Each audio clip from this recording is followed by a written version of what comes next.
All right, good afternoon, everyone. I'd like to bring this meeting of the Washington County Open Space and Regional Parks Commission to order. First order of business is roll call. Let's just start down here. If you want to say your name, please.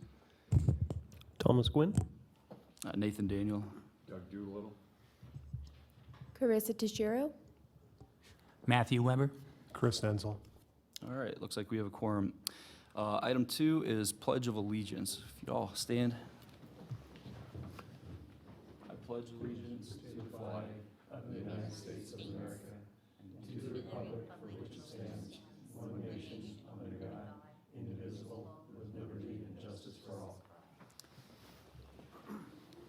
All right, great. Item 3 then, we're on to public comment. It looks like we have one public comment. That would be from Ms. Brandhurst.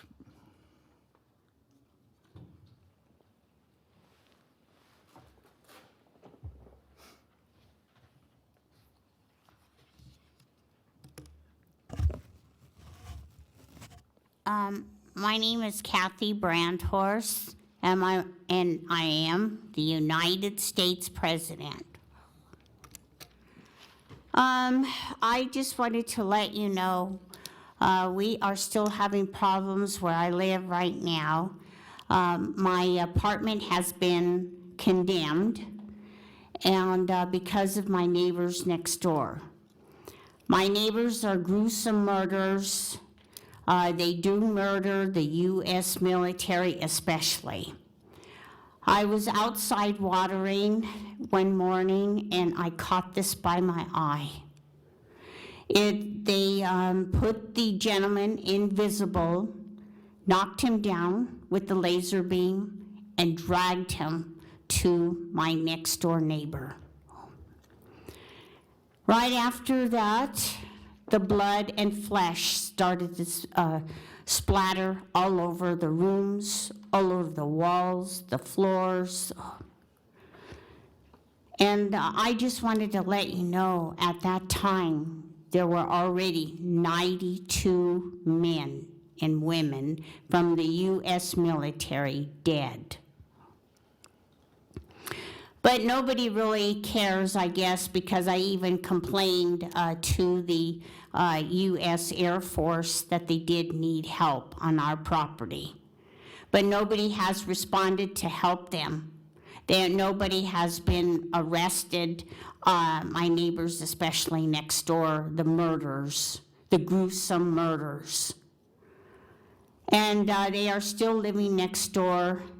They don't care who they murder, as long as they are dead, chopped up into small, tiny pieces. They do have an electric chainsaw. It was stolen from a department store. And they're showing you where it is. It's the, I guess that would be the hardware store. I couldn't think, thank you.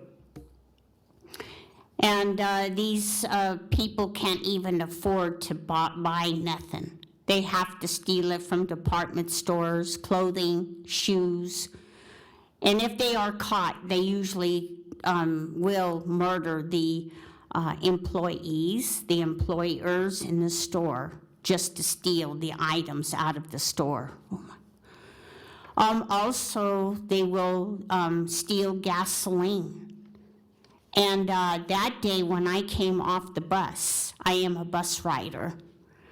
And when I got off the bus, I saw the splatter of gasoline because the car had to speed off really fast with the gasoline stolen. Thank you, Kathy. All right, next we'll move on to item 4, which is approval of the agenda for today's meeting. Any motion to approve? Do I have a second? Second. All right, we have a second. Discussion. Seeing none, all in favor say aye. Aye. Aye. Okay, passes unanimously. Next is approval of the minutes for the July 13th, 2017 meeting. Any discussion on this one?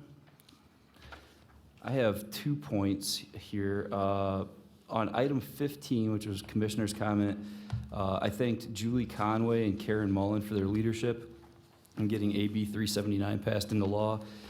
Julie is misspelled and Mullen is misspelled. Luckily, the correct spelling is on today's agenda for item 11, so if you would fix that, I would appreciate that. Well, with that amendment, do we have a motion to approve the minutes? I'll move to approve the minutes. All right, we have a second. Okay, we have a second. Discussion. All right, seeing none, all in favor, say aye. Aye. Aye. Okay, passes unanimously. Next, we'll move on to acknowledgement and recognition of Parks operations staff for that outstanding service, and we are moving on. Not this month, everybody. Looks like next would be review and possible recommendation to the Board of County Commissioners on an agreement between Tianyu and the May Arboretum Society in Washington County for the Chinese Lantern Festival to take place within the May Arboretum of Botanical Gardens in July and August 2018. Okay. Good afternoon. For the record, my name is Colleen Wallace-Barnum, Parks Operations Superintendent. So Lynn Bethel, she's the president of the May Arboretum Society, gave a brief presentation a few months ago. We didn't have a quorum, but she wanted to let everybody know why she was here. And it was basically, we're in the process of working through an agreement with Tianyu Arts and Culture, which is an organization out of Chicago, Illinois, and the May Arboretum Society to basically hold a Reno Chinese Lantern Festival during the month of July for the most part. We're going to start, I know in here I had July 1st through August 4th. We just added one day on either end to get another full weekend in. It's roughly a 5-week event that would be open daily to the public. It is a ticketed event, so it would be closed. The Arboretum would be closed during the ticketed event to the general public. The ticket sales would be almost the entire portion of the event would be done by Tianyu. They take on the majority of the responsibility, everything from, ticketing, parking, cleanup of the event, everything we require of a typical special event, and that's outlined in the staff report. And we would actually receive a 10% split on the proceeds, gross ticket sales proceeds, which roughly for cities about our size, about 80,000 people attend that event. So there's an opportunity to earn around $100,000 for this event, which would be an amazing fundraiser opportunity for the May Arboretum and Botanical Garden. I think, did anybody want a little more detail? I know there wasn't an agreement, and I apologize. We're still in the midst of negotiating that with both the May Arboretum Society and Tianyu, really mostly just dialing in dates, set up, and breakdown times, in addition to some minor responsibilities that they're having to take on. So. Question, are there any issues yet to be resolved other than dates? That's the only thing that was kind of hanging us up. I think they wanted to make sure, just so you're aware, they're bringing in artisans from China. So they actually bring in artisans to create the displays and build the displays in the Arboretum. They take care of the visas, they take care of all of the semantics in terms of getting them here on site. But it's a pretty significant setup in terms of size. So they wanted to be able to bring and load everything in on June 10th. There's an area a little bit, I would say, to the west of the maintenance yard. It's a pretty open area, and they were hoping to really have that be their staging area. So that was another thing we were negotiating, but that was it, just making sure they had enough space to really lay out their stuff, I should say, their items before bringing everything over to the Arboretum. Wonderful. Just to follow up on your normal activities, any weddings or any group rentals there, they're all going to be made aware of this at the time of booking their events? Correct. Good question. We actually blocked the areas just for the dates of the event and for setup. So we actually blocked, I would say, June and July for weddings, and we have let our folks know it's temporarily based on this agreement going through. The closure of the Arboretum will only be in the evening hours. So the Arboretum, as it's free currently to the public, will remain free every day from the time the park opens until the time the event begins. Other questions, discussion? Yeah, that was my question. It looks like It's open from 8 to 5. 8 to 5, in July and August, the sun doesn't set till 9. So between 5 and dark, I mean, do they start their ticketed thing at 5 o'clock when it's still bright out? Yes, and we'll go through, I think there's a lot of logistics to still iron out with the group, but we also talked about the starting time of 6 p.m. as well. So, pushing it back based on the sunlight hours, might be more appropriate, so.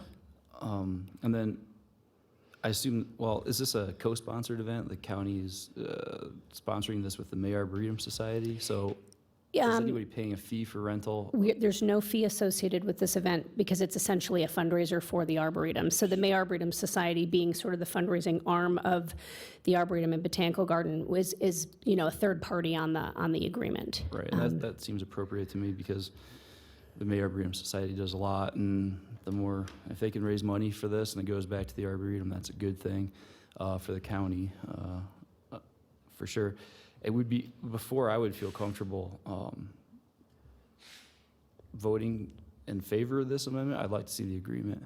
And we have a lot of time since it's for 2018, because it does say you'll have it attached on here, and I'd just like to read the language personally before I make a recommendation for approval, unless you're in a time crunch and you really want to get this to the county commission, because there's nothing that I have any problems with the setup. I just really would rather read the agreement, because that's, where you start to see issues come, so. Yeah, understood. We had initially talked with both TNU and the May Arboretum Society to go before the board on the 26th of this month, and I sent them another form of the draft agreement, so hopefully we'll hear back from them and get that to you all.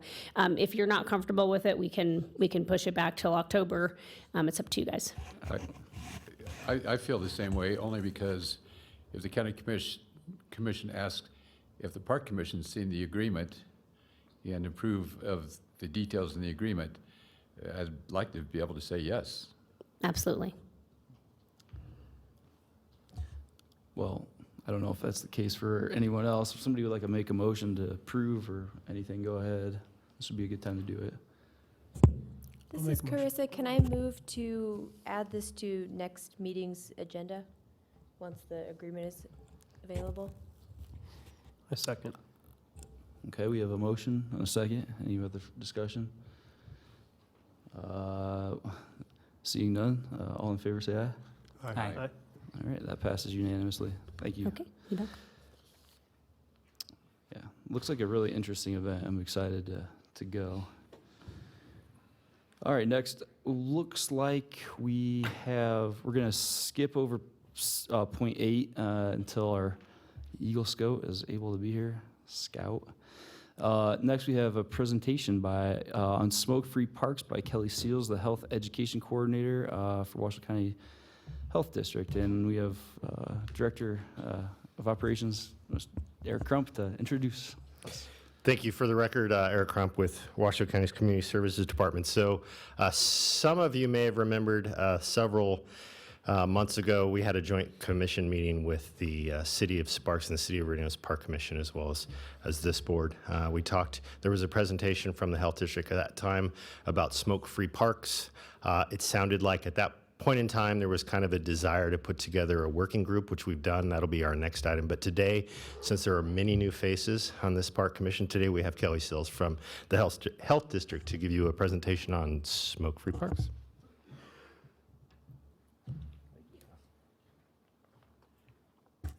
Good afternoon. Kelly Goatley Seals for the record. Again, this information, the bulk of it was presented at the January Joint Commission meeting and brought again here for additional information for the new folks. My name is Kelly Goatley Seals. I work for the Washoe County Health District in our chronic disease prevention program. And will this advance it, or do I have to have you advance it there?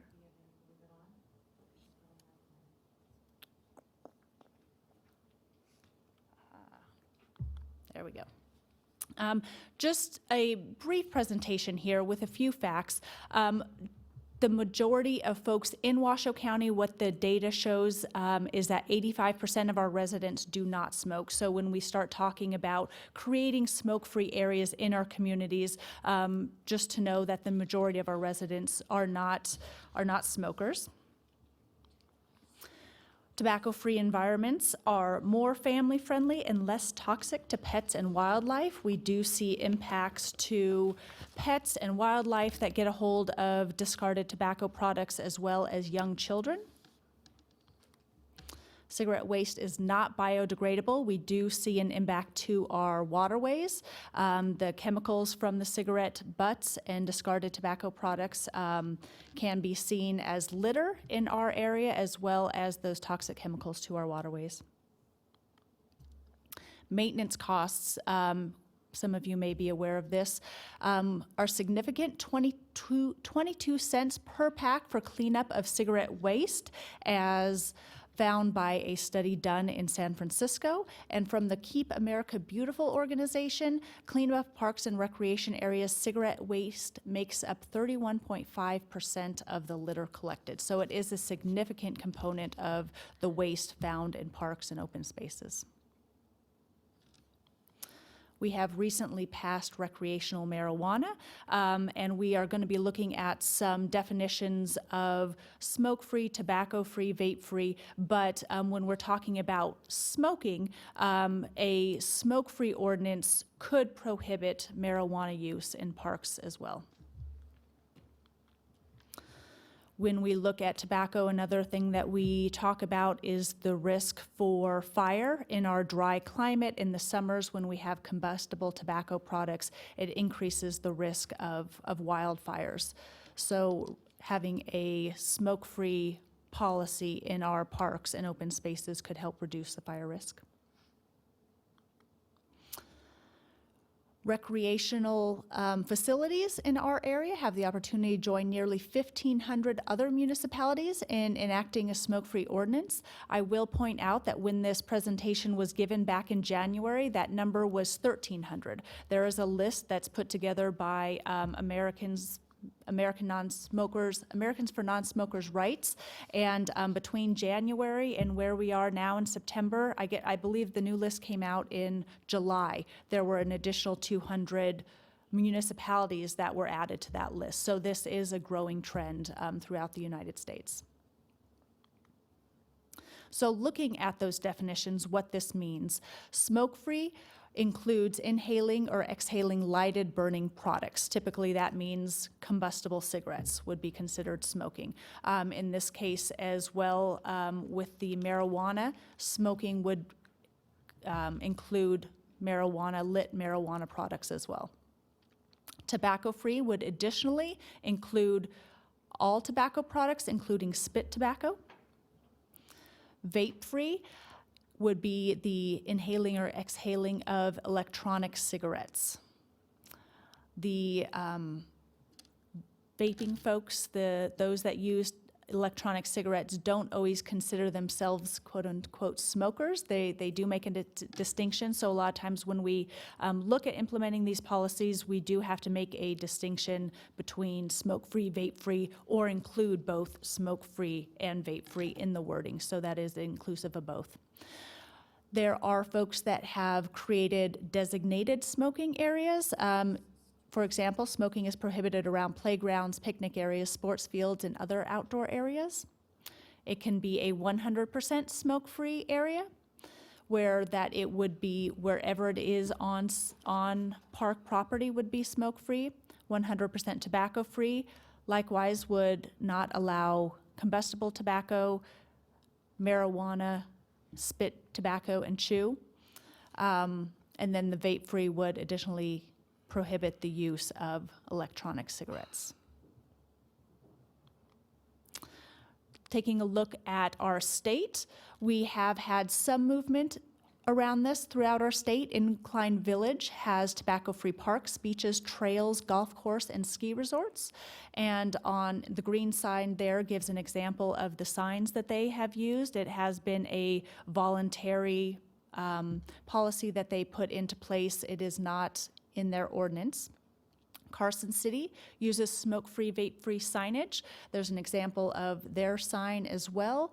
Please don't smoke or vape here. They use signage, again, not a specific ordinance. Douglas County also has signage for their playgrounds. And recently, we discovered that Henderson has an ordinance prohibiting smoking, vaping, and tobacco use in their parks.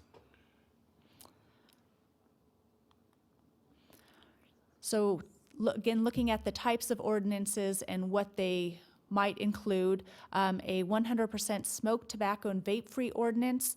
There would not be any confusion about where that would be, where that would cover. It would be everywhere in the parks and open spaces properties. It would be consistent.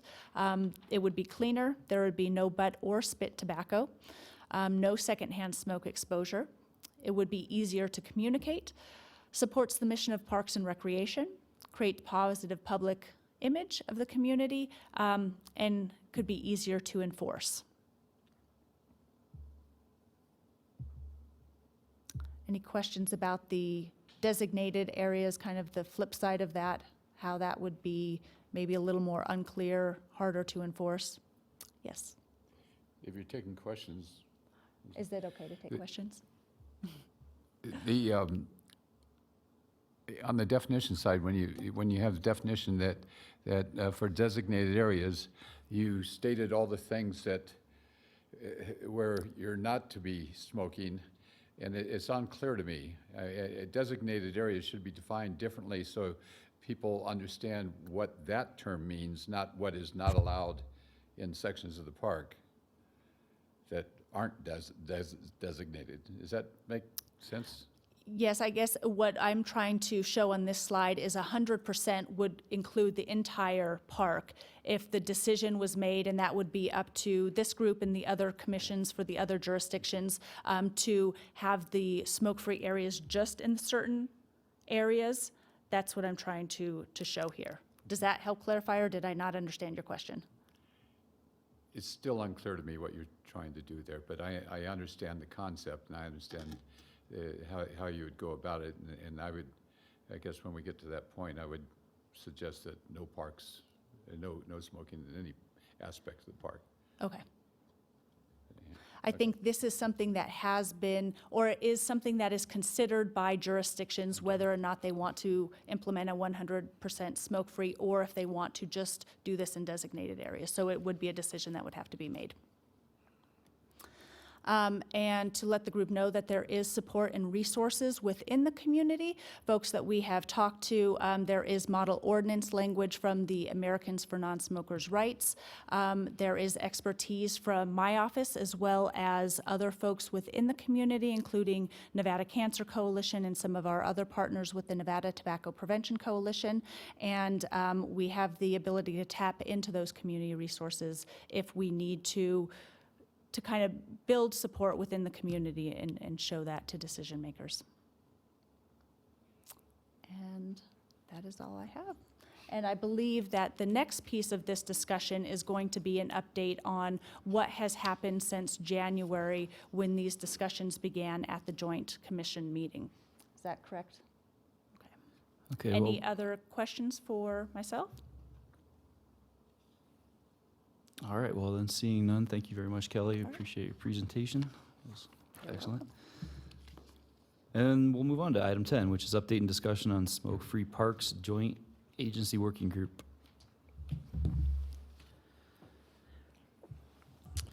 Thank you, and for the record, Eric Crump with Washoe County's Community Services Department. So today we really wanted to provide an update on the Smoke-Free Parks Action Group. Just a brief history, that's a group that Commissioner Ninzel sits on. There's a representative from the City of Reno Parks Commission and the City of Sparks Park Commission. We've met twice, starting July. Our first meeting was on July 25th. Our second meeting was August 24th.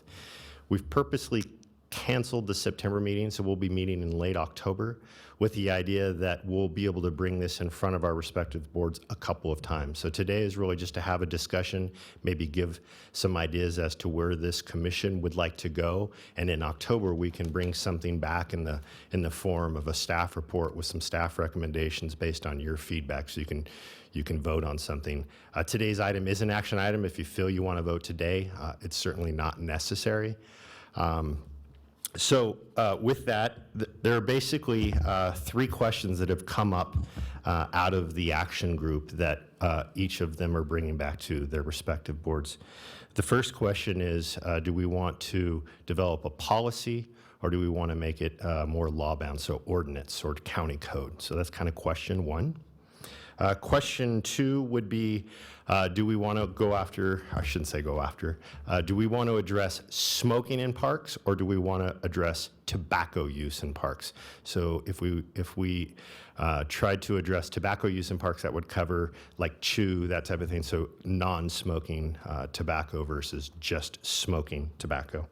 And then the kind of the third big question being posed to each of the respective areas are locations. So do we want to make it park-wide, or do we want to have designated smoking areas within parks?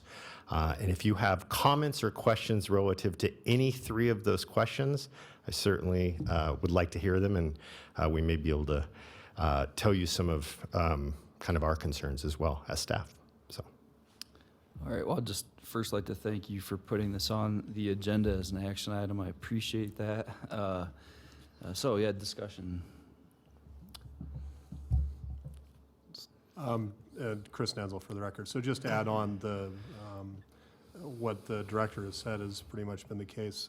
The other commissioners have largely been in favor of smoking, not full tobacco use, especially the Sparks Commission, which feels that outlawing tobacco in general will cause issues with their large sports complexes. But in the other areas, everyone is still pretty much fairly open. It seems fairly open to discussion in terms of whether there should be designated areas or whether it should include the whole park. If there aren't designated areas, one needs to remember that some of our parks have activities like weddings and parties and so on and so forth. And if you're going to outlaw tobacco use in the entire park in an evening event, people might have to drive quite a bit away from the park to, you know. So those are some of the things that have gone on in the discussions. So I just thought I'd add a little bit more to what the director had said.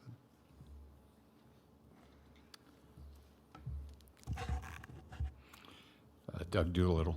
How much research has the committee done with other park districts or cities, counties, other organizations that may have this in place now as to how they go about the enforcement side of it? If there's, whether it's just a policy or a code or whatever, is there any history there that we can jump on the back of? Sure, great question. So we have reached out through NRPS and put some questions and some feelers out there. As you would suspect, with 1,500 communities participating in some type, it's all over the board. Some have opted for voluntary, some have opted for policy, some have opted for ordinance. I don't think there's any perfect way. I think there's, certain things that we can learn from some of the others in terms of smoke versus tobacco or areas within parks. But whether it's a policy ordinance, it's really, I don't think there's a best practice. It's really up to what we want for our community. I was recently up in Salem last month, as a matter of fact, and at their in their parks district, they do not allow smoking. They have a heck of a time enforcing it, and it falls on the shoulders of the part-time seasonal staff to enforce it. So it's a struggle at best. I talked to them a lot about it, and they're having issues. In fact, a fire was started the day I was there in the fringe area of the park because the smokers, being told they cannot smoke in the park, go off to the fringe areas that have tall cheat grass or other things that tend to burn, and a fire was started. So there's a lot to think about, obviously. It is. If I may, Chair, what we can do, and like I said, we had given ourselves 2 meetings. We just got that list of those 15 other agencies.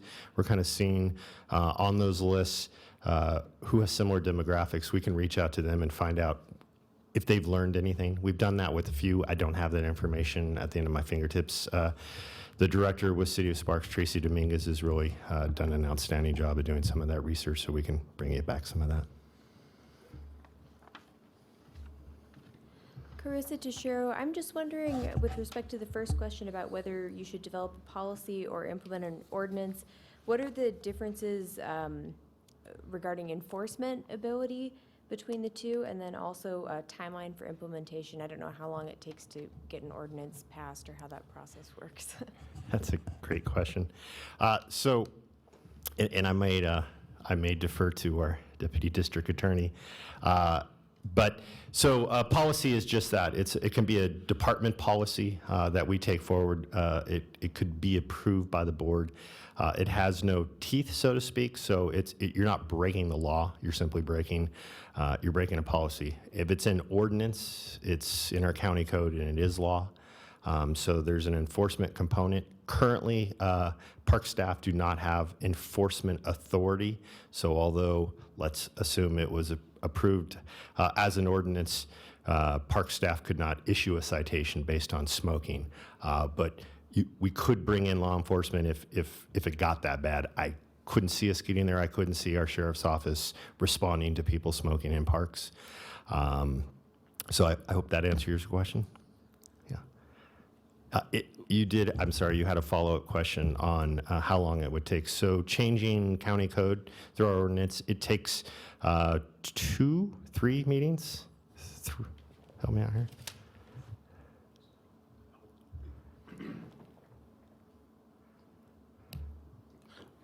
Michael Large for the record. I apologize for being late. Based on my training and experience, it takes about 3 years to update Chapter 95. But basically, in regard to an ordinance that we would need to do to update Washoe County Code Chapter 95, it takes between 2 to 3 meetings. We need to put it before the Board of County Commissioners for an initial reading and place it on there for public comment, and then another one for enactment. So a total of 3 at the very least. It's very difficult to get ordinance changes. I would recommend that if we were to do something along these lines, we send it to staff. I would recommend to this commission that we send it to staff to make a recommendation in regard to how an ordinance might look and how a policy might look as well in order to implement this in a timely fashion. So this 95, the update, that's not finalized yet, right? Or was it? It has not gone to the board yet. Okay. So, I mean, would this not fall? I can't remember. Would this not fall into the enforcement section as written? It would, yes. So any language in Chapter 9 would be enforceable, assuming park staff was to receive enforcement powers. So yes. So the timing of this could be good. I think it's really important to state that what we heard during the joint park commission meeting is we wanted to develop something that was consistent amongst all the other agencies, because a lot of people, let's face it, visit our parks and they don't know if they're in a City of Reno Park, City of Sparks Park, or Washoe County Park. So I do know that the City of Sparks and the City of Reno are looking at an ordinance. Whether or not that happens, that's yet to be told, but certainly that's what I'm hearing from their park commission, and you might be able to speak to that as well. Maybe. I don't want to rely on my memory from the last meeting, actually. And just to complicate things, it just occurred to me, too, that we haven't really considered the other districts. Like there's Sun Valley General Improvement District. I realize that it's hard enough to get 3 parks departments that have, boards, much less general improvement districts like Incline or Sun Valley, but they may be wise to bring them into the conversation, because if this is really going to happen, I don't know if the county law then would supersede. Well, I guess it all depends on how you put it together, right?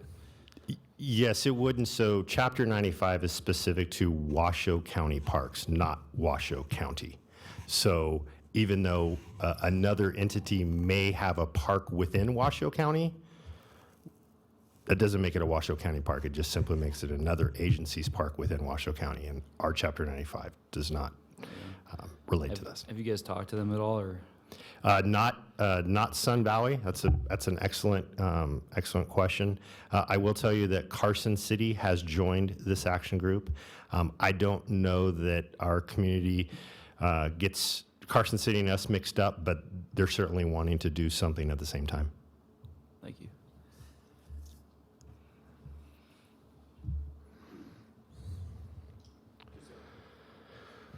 Just a quick question on whether it's going to be an ordinance or,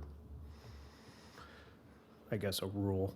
The majority of our parks are kind of in rural areas, and when there's a fire that's caused by whether it's smoking, liability-wise, would it be better to have it as an ordinance to enforce the person that has caused that fire? Does it make a difference, whether it's a rule or ordinance? It's a tough question. I might defer to legal on this. I would say basically with anything there needs to be some negligence found, regardless of law or policy. So if a smoker was found negligent, I think regardless of whether it's a policy or law, there'd be some culpability. So. You didn't need legal counsel for that. All right. That is accurate. I've been taught well. Thank you. What are your next steps? So next steps, like I said, we want to bring this back to you a couple times. We have an action group meeting scheduled for the third week in October. So today I really wanted to get some feedback and some direction, and we can style something up for the October meeting with some clear directions. This is what we want to do. So you can make an action today at, some questions I'd really like, again, those three, policy or ordinance. Another one I'd like to talk to about is tobacco versus smoke. And then the third would be whether it's designated areas within parks or an entire park. So my understanding from being at the Sparks Commission meetings was that, and please correct me if I'm wrong, because I'm sure you know better than me at this point, but that they wanted an ordinance or basically nothing, because they didn't want to have a rule that was unenforceable, because it just puts them in an awkward situation when you confront somebody in the parks. And for the city of Reno, I'm on that commission as well. We did vote on that last month, and like I said, I can't remember exactly what the vote was, but I believe it was well in favor of an ordinance. But I can't speak to the actual vote. But there was some dissent. There was dissent because the idea of it infringing on individual rights. Yeah, and that's what you're doing when you take away people's right to smoke in parks. There's counter argument to that, people's right to breathe fresh air and everything. My personal opinion, after having thought about this quite a bit, I realize that there's places that are reservable, and it is going to force people to leave the parks. I'm not happy about that, but then I think that the trade-off of having a clear-cut ordinance that outlaws smoke, tobacco, and vaping, if you're going to do it, I think you should just go ahead and do the whole thing and make it clear and concise. And that's my personal opinion as one commissioner. And I tend to agree with that. I think one set of rules across all the parks is the simplest thing for the general population to understand. They may not like it, but they'll understand it, and if it's an ordinance, hopefully they'll follow it. A couple of questions regarding code ordinance. What things in Chapter 95 are being held up now because we don't have an approval that would really assist park staff in doing their job? That's, to the second part of it. And I'll just make a comment that it would seem to me that if we're going to develop a language as part of an ordinance, it's going to be a pretty cumbersome process to make certain that we get all the information in there that we need to. I mean, simple thing like what is a designated area? That's still unclear to me, but anyhow, what things do you see as that really need to be in place now? So answer your first question, so really the only thing that's kind of out there for Chapter 95, the biggest thing is enforcement authority. The rest of the Chapter 95 changes, we're really bringing it into the current decade. Most of the language is still there, and in fact, I'll remind this board, it's a great opportunity from a policy perspective. Right now, currently in Chapter 95, the Director of Parks has the ability to designate certain areas within parks as non-smoking. That language is in there. So I think we're actually the only agency out of the city of Reno, City of Sparks, and Washoe County that has that in there. So that code exists within ours. So I really think that's the only piece. In terms of enforcement, whether given today's standards and what we do, we have a lot of park policies that we enforce. Some of our the inflatable amusement things that people bring for, we've designated certain reservable areas that have electricity that can accommodate those types of activities versus other areas that count, and we're fairly successful at it. People, it's pretty rare when somebody says, "Is that law or is that policy?" It's so just trying to put you in the shoes of the field people. We deal with this on a daily basis. I think certainly being consistent, there might be, I could easily see us getting some mileage from the media on this. This is to have smoke-free parks. Yes, there's 1,500 communities, that's nationwide. There's a whole bunch of nations out there. This is pretty new stuff, so especially in Nevada. So just throw that out there. I think personally, I'd like to see a smoke-free the entire park. Might as well throw it out there. If there's pushback, they can always change it in the first or second readings of the ordinance. So I think go for it all now, and let the commissioners change language if need be. Thanks. Any other commissioner comments? See no public comment here, so. If I may, if there's no other commissioner comments, I have a few comments as well. Please. Sure. So in terms of answering the question, smoke versus tobacco, I would, like I said, we'll bring something back based on your direction if you were looking for staff recommendation at this moment in time. I think doing tobacco-free is a pretty big stretch. It's a pretty far reach for us. I think if we really are tackling this from having smoke-free parks, so I can go to smoke and I'm not subject to somebody else's I'm not subject to somebody else's secondhand smoke, we can make that justification. But tobacco-free's not really impacting others' enjoyment of the park. There's been comments about maintenance of tobacco. I'd say cigarette butts are probably worse than spit. So there's not a maintenance component with tobacco use versus smoke use. So that would be my recommendation, but certainly we're open to some direction from this board. In terms of areas within parks, this is one I struggle with a little bit. I understand having the very simple kind of blanket, no smoking within parks, but I do think given we have a lot of community centers with our parks. We have a lot of weddings within our parks. These are after hours, typically when the park's closed. And these folks are gonna have to get in their car and drive away and drive out of the park just to have a smoke. And I see that.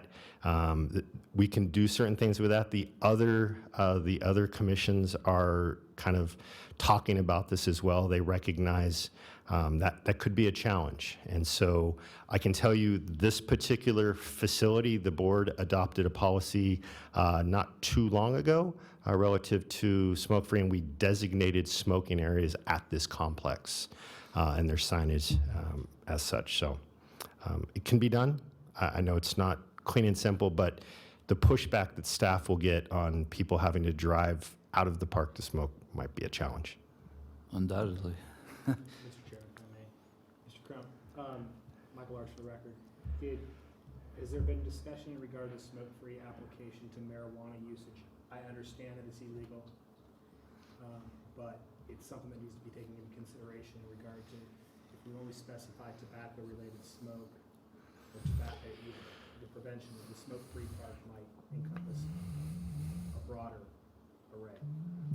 Sure, great question. That has come up. You know, we all clearly know that under the current law, as I understand it, the use of marijuana and smoking marijuana in public places, including parks, is prohibited. But I think maybe some redundancy here, if you will, and having language relative to just smoke versus just tobacco might be a good thing. I would say, you bring up some, those are good points. This could go on forever. There's good points on both sides. What I'd like to see is we have this subcommittee or ad hoc committee or whatever it is. I mean, I'd like a recommendation from them. They're the ones that are spending their time thinking about it. Well thought out. Recommendation what all of your committee members think. That would be very informative. Certainly, I understand that the committee, the subcommittee that I'm on, can provide that.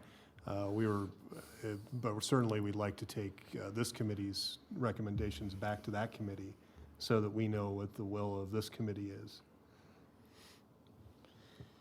That's true. I don't know. I hate to change my mind on the thing, but I like the whole idea of the chewing tobacco. There is that's the strongest point. I mean, that doesn't really infringe on anybody's ability to breathe. That is a little bit of an overreach probably. So I'd change my position on it for what it's worth, and say that would be a step too far. And honestly, the designated smoking areas don't particularly bother me. It's the whole enforcement and making little cutouts here and there, and I think it complicates things. So I'm trying to do it from a simplicity standpoint, not from a quality of service standpoint, which I know is something that I'm less concerned about, but you guys as staff are going to be more concerned about when you have to deal with the after-hour wedding guest who's very unhappy about the fact that they are potentially going to get ticketed for smoking a cigarette outside of the ranch house. I understand that. The one piece of waste that smokeless tobacco can leave behind is for those that are users of the bandits or the other sort of pouch tobaccos. Also, while I think it's a very small component of those that chew tobacco, those that chew large leaf tobacco will typically leave large chunks of leaf and grass and whatnot. The snuff and the skull and those sorts of things tend to just disappear into the grass, but the bandits won't biodegrade, and dogs and kids can go pick those up and end up with them in their mouths, and then you have the same poisoning problem you do with cigarette butts. All right, thank you. Could you speak really briefly? Tom, you're. Sorry, go ahead. Sorry. I would just go back to my same comment. Just this past week, I was in Disney World, and there's a designated smoking area, and it's the same thing with the airport here. When you go by it, and it doesn't matter if it's 10 miles away, they're going to find that little area. So for smokers to have to leave the park to go smoke, I really don't feel sorry for them on that one. You're destroying your body smoking. So I think we cover the whole parks, and then if they have pushback on it, have the smokers bring their story to the first and second reading and see if it's viable to insert a area for smoking. I think the tobacco free is I agree, that's a stretch. It's especially when you're dealing with sports, you have a lot of tobacco free or tobacco chewers and all that good stuff. But the smoking, I think, is just something that the secondhand smoke is just as bad as smoking, and that's what we're trying to do, is have our kids and our future be separated from that. Okay, I was just wondering if you could maybe speak to the impact on park users and park maintenance with respect to vaping. Has that been a problem, or that's not really something that you deal with? You know, I haven't heard, from a maintenance perspective, I haven't heard any issues relative to vaping. From a smoking, I haven't personally heard anything. I think it's a lot like smoking, as the presentation. 85% of Washoe County doesn't smoke, so we're not talking a large percentage, but we all know that it just takes one to ruin the experience of potentially many. So I don't think vaping is any better or worse than cigarettes, and it's not an excuse, or it's not an issue we hear a lot about, or a complaint that we hear a lot about. Our parks are pretty large. People can walk away if they want to. I think this really changes that perspective, and those who want to smoke have to walk away versus the people who don't want to smoke walking away. So. I'll just point out that in relation to sporting activities, Major League Baseball recently outlawed the use of smokeless tobacco during games. If the MLB can outlaw the use of smokeless tobacco during games, I would think that it shouldn't be too much of a reach for us to want to do that for recreational leagues. You're saying smokeless? Well, chewing tobacco. Go, please. I would support smoke-free, regardless of what anybody's using, whether it's vaping or marijuana or tobacco. Any smoke emitted device would be prohibited. And I agree with you, Tom, in terms of why not stretch? Why not start at the top limit and say no smoking in any part of the park, and let the public come, discuss it, openly debate it with us or the Board of County Commissioners, and if there's modifications that result from that, so be it. But I think we have to start at a limit that makes sense for us in our environment, and to me, that's what it is. And in terms of the tobacco use, I see that diminishing, has diminished. I mean, I participate in active sports, and I cannot recall the last time I saw somebody in adult sports chewing and spitting. It does occur, I mean, no doubt about it, but it's diminishing over time. All right, any other discussion? So it seems like the only drawback to prohibiting smoking outright in the entire park property is that there are special events in which guests might want to smoke that are held after hours. Can you just prohibit smoking during open, normal operating hours? Certainly we could. I think the challenge with that, sometimes those events are taking place during park hours, so they might start at, our parks are open until 9, they might start a wedding at 6 o'clock and go till midnight. So they're going to kind of be bridging those, and then that gets really fuzzy. Well, you can't smoke from 5 to 9, but then you can afterwards. So, but. All right, thank you. So this is an action item. Does anybody like to make a motion for a recommendation to the committee from this body? I'd make a motion that the committee bring back the next report for review after they've had a chance to digest some of the information that we've provided, and the other park commissions, I'm sure, are providing information. Consolidate that information and come back with another report. So that's a motion. I guess what I'm asking is, and what they were asking for is, instead of having to go back and read our minutes and digest all the things we just said, comment by comment would be potentially a different kind of motion that we were actually making a recommendation to the committee. It's not a recommendation, maybe just like where we stand as a body. I don't know if we can do that. I don't know if we're in consensus or at least majority in anything right now, but I don't know. What do you? Well, personally, since I made that motion that's on the floor now, right? Mr. Chairman, you do have a motion on the floor. So Thank you. Thank you. for a second. Second? All right, seeing none, dies. Okay. Can you repeat the three questions? Sure. So the very first question is, do we want to develop a policy or an ordinance? The second question is, do we want to, regardless of its policy or ordinance, do we want to develop something that covers smoking and smoking devices, so smoking, vaping, that type of thing, does not include non-smoking tobacco use? Or do we want to include all types of tobacco? Third question is, do we want to be park-specific in terms of those areas that are non-smoking versus smoking, or is it all parks all the time? Okay. Can I make a motion? Sure.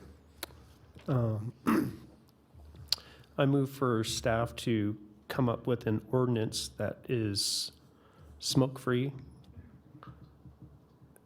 and throughout the entire park area. Is that right? Well, just, Yeah. we have a motion. I think for discussion, we need to second this first? Okay, second? I'll second that. All right, we have a second.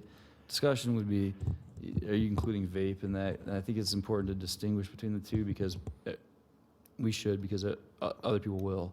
Yes, so I will amend my motion and add all smoke, vape, smoke and vape. No smoke, no vape. Is that right? I'm not a smoker, so that's the problem. No how about no devices that emit smoke And vapes and vapors. and vapors? All right, can you repeat that, please? Yeah. Mr. Chairman, we have a first and a second with the original motion that included smoke-free parks at all, smoke-free ordinance in all county parks. We have a secondary motion that has not been seconded as of yet in regard to all smoke and vape in county parks ordinance. Oh, we gotcha. Okay. So we need to have, if we want to withdraw the first motion or vote on it and vote down on it and then modify it with the secondary motion. I will withdraw my first motion. So we have a motion. Do we need a second? I'll Okay, we have a second on the new motion. Discussion?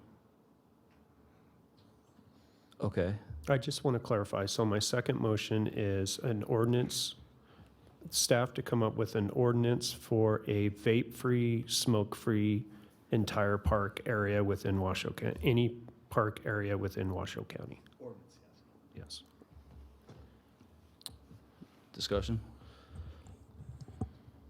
I'll just say that my initial thought was that I would also be more supportive of an ordinance because it seems like it has teeth as opposed to just a policy.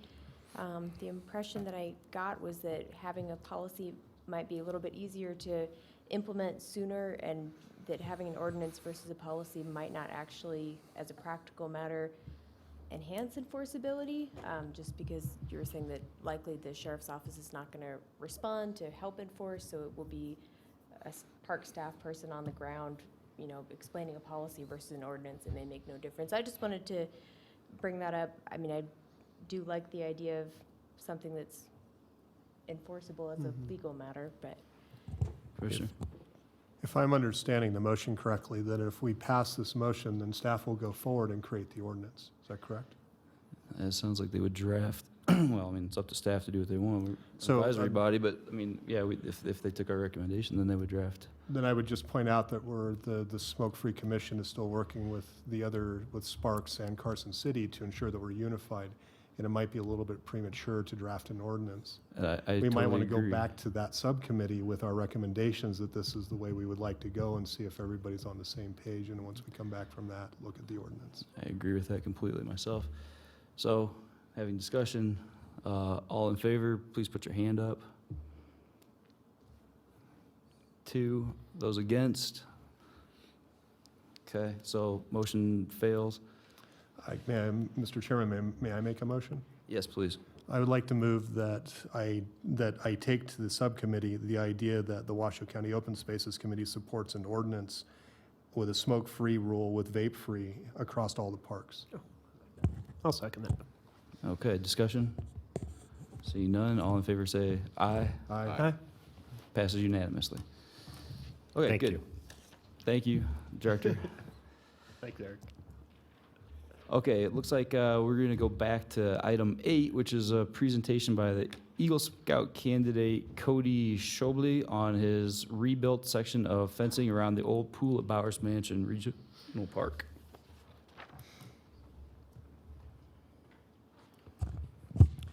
Thank you and good afternoon. Nick Stoyer for the record, Washoe County Community Services Department.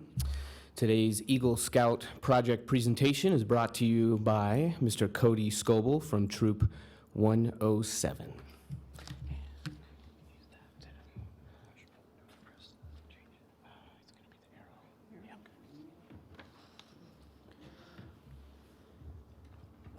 Hello. So my overall project was the preservation of the Bowers Mansion, like kind of like the original pool. So it was going to be, when I first got it, I looked at it as a possibility, and I didn't have many possibilities at the time for a project. So when I came across this one, I kind of wanted to go with it, just see where it would take me. So this one, it was kind of it was going to be a huge challenge. No, like, it was like on a big scale of what I was going to do, where like other ones were like putting up like dog poop bags like around other parks. Like mine was putting up a large amount of fencing. So I have some pictures that we took of the original pool, just around it, and now that, from what I've heard, is the original pool, when it's full of water, it's used for watering the park.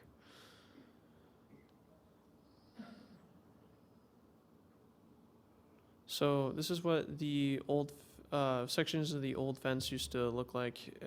We do not know exactly when the fence was constructed, but from when I wanted to talk to Travis at Thulf Fencing, it was more of a shadow box style, where one panel was in front of the other, and so it was very old, and it was starting to crumble and crack away, and pieces were falling off, so it was starting to become a hazard.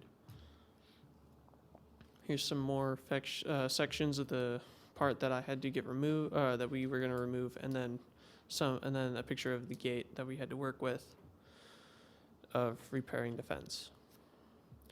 And then so the teardown, it relatively came down easy. I was running a little bit behind because we had to get, I had to make sure that I had all the supplies I needed.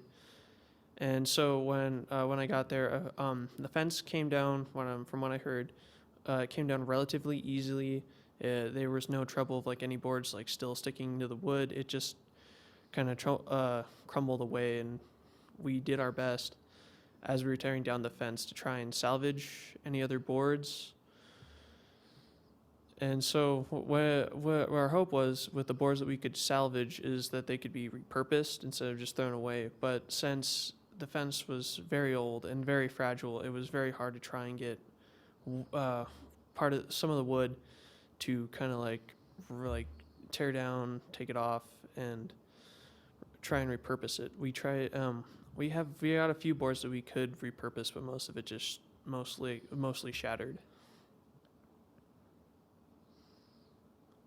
Here's some more pictures. Some of the boys in my troop, they decided to have kind of like two longer pieces of wood that they could use and like hold up and then carry more smaller pieces of wood, so it was easier to transport more wood that was unsalvageable to throw it away. And then more pictures of what we had to work with and all of the pieces of the old fence that we tried to take nails out, screws, and as best as we could. And then we have we have a few slides. One of the poles in the fence, we had to kind of like dig out around, and then we had to try and shift the pole itself, just kind of like rotate it a little bit so it would be easier for us to put parts of the fence that we could attach the 2x4s to the pole to make it easier for us. And then more pictures of us trying to take out nails and screws and stuff like that to make sure they won't become a hazard. And then now we have started the construction process of the fence. And so the fence construction, it went a lot easier and a little bit faster as expected. We had a lot of help. And then even though people came and went a little bit, two of our boys, they had to go do something, so their dad picked them up, and then they left. And then another dad and son came as like a second shift after lunch. So it was kind of nice to have them come back and help us, because the crew that was already there, including me myself, we were starting to get a little tired. And so with more people coming in later, it was a really big help. So with the construction of the fence, this is my uncle. He brought some tools, and my dad brought some tools, and we had some generators. And so one of the big problems that we had facing where this section is where he's working is there was a tree, and it was growing into the old fence. So with talking with the ranger, they got an arborist to come out and take the tree down. So that would help us a little bit. And he came in and trying to get rid of some of the roots to make it a little easier so we could get the fence on. But ultimately, the roots were a lot bigger and it was a lot deeper, and it was starting to become a hassle. So we just shortened the boards to go around part of the roots that we couldn't get around.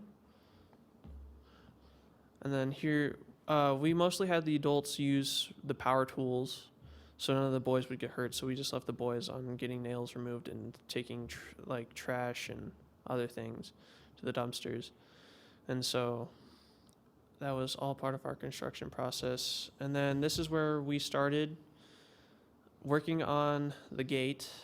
The gate, we had to do something different with the boards so we could try and attach the boards to the gate, because they wanted to keep the old gate frame. So we just did little bits here and there to help us make it easier so we could attach wood to the fence. And here we are, we're starting to get completed with the fence construction, and it's taken a while. And here we are, we're on the final stretch around here, next to the gate. And so here's more pictures of us doing more of the constructing. Now, here we had, so Lowe's was generous enough that they got back to me and they said, hey, we can get you some boards for about $1. How many boards do you need? So that really helped out. So we were able to get them in pre-stained dog-eared fence boards. So we mostly had to use stain on the 2x4s that we used to put the fence on. So here's some pictures of my mom, my aunt, and siblings and cousins and friends and family helping us paint the 2x4s to make it all look nice and all together look really well.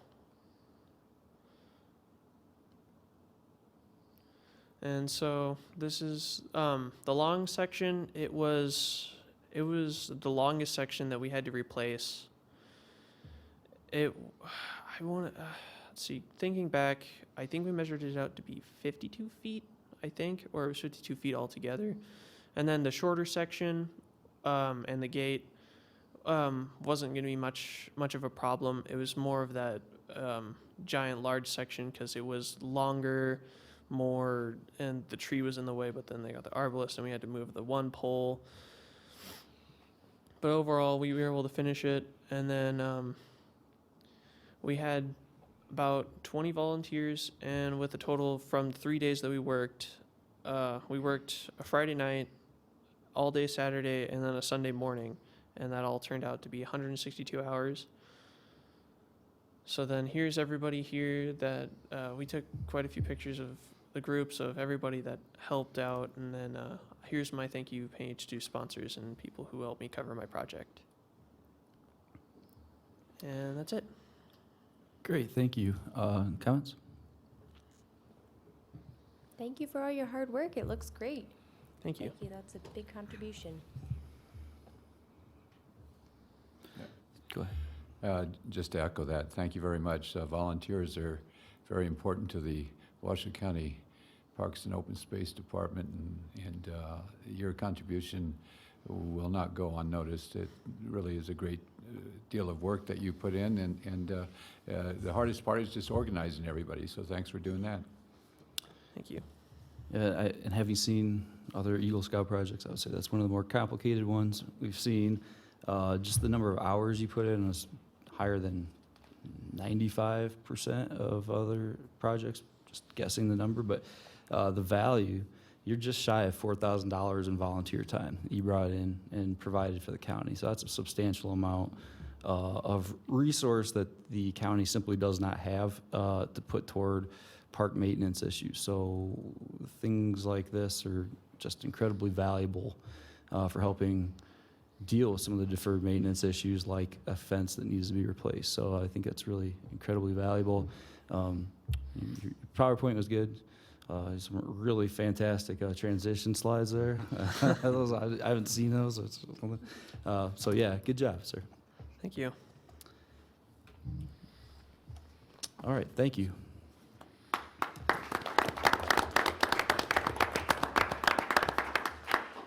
Okay, good. Now we're moving on to item 11, which is presentation on AB 379 Park and Trail Special District Initiative by Julie Conway. And Karen Mullen as well, although it doesn't look like Karen's here. Thank you. For the record, Eric Crump with Washoe County Community Services Department. So today we have Julie Conway. She's actually the retired Parks Director with City of Reno, right? Yeah. And she's going to be presenting AB 379, and this just recently passed in our last legislative session. So here you go. Thank you, Eric. I appreciate that very much. Appreciate knowing that I am retired, but I am still very, very active in the community. And for the record, my name is Julie Conway, and I'm a resident and reside in Washoe County. And today, Honorable Chair Daniel, members of the commission, and well-respected staff, I'm here and first want to thank you as commissioners. Speaking of volunteering, I want to thank you as commissioners on behalf of we citizens that live in the greater Washoe County area for volunteering as you do in your capacity here and out in the community. So I wanted to take this time to say thank you for that, because it is a very, very important project that you do to promote the livability of our community through parks, recreation, trails, and open space. I also appreciate the invitation to come and speak very briefly today, present on AB 379, which is, the title is the Parks, Trails, and Open Space District legislation that, as Eric said, was approved in our 79th state legislature and signed into law by Governor Sandoval on June 5th of this year, and became effective on July 1st of this year. I believe that you've been sent an electronic version of the final copy of the bill, and that I'm sure you'll take time to reflect on and read.